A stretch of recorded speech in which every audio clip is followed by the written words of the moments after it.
দেশের জন্য সুন্দর ভালো মতো কিছু করুক, নারীদের জন্য কিছু করুক। যেমন আমরা নারীরা অনেকে বেকার আছি, আমরা পিছিয়ে আছি, আমাদের সামনে আগাই নিক, আমরা যাতে কিছু করতে পারি। তারেক রহমান এই দেশের জন্য অনেক ভালো কিছু কাজ করবে। লাগছে যে নতুন সরকার আসছে, আমি একটা মুক্তিযোদ্ধার মেয়ে হয়ে মানে দেশটা যেন ভালো হয় তাই আমি চাই। দুর্নীতি হয় জায়গায় জায়গায়, মানে চাঁদা তুলে।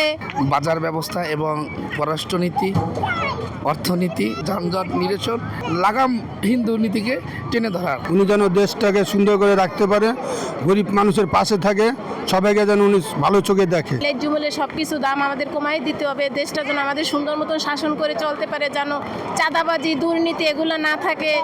সে যেন একটা সরকার দেশের হয়ে যেন আমাদের দেশটা রক্ষা করতে পারে, সে যেন আমাদের গরিবের পাশে দাঁড়াতে পারে। ওনার বাবা মায়ের একটি স্বপ্ন ছিল বাংলাদেশ একটা সোনার দেশ হিসাবে গড়ে তোলা। বাংলাদেশের আপামর জনসাধারণ যে যেখানে আছে সমস্ত মানুষের সহযোগিতায় তারেক রহমান ইনশাআল্লাহ সোনার বাংলাদেশ গড়তে সর্বোত্তম ভাবে সফল হবে।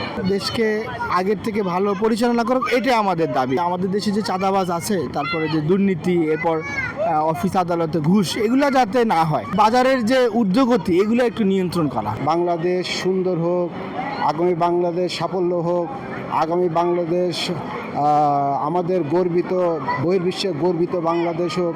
আমরা এই দেশকে চাই।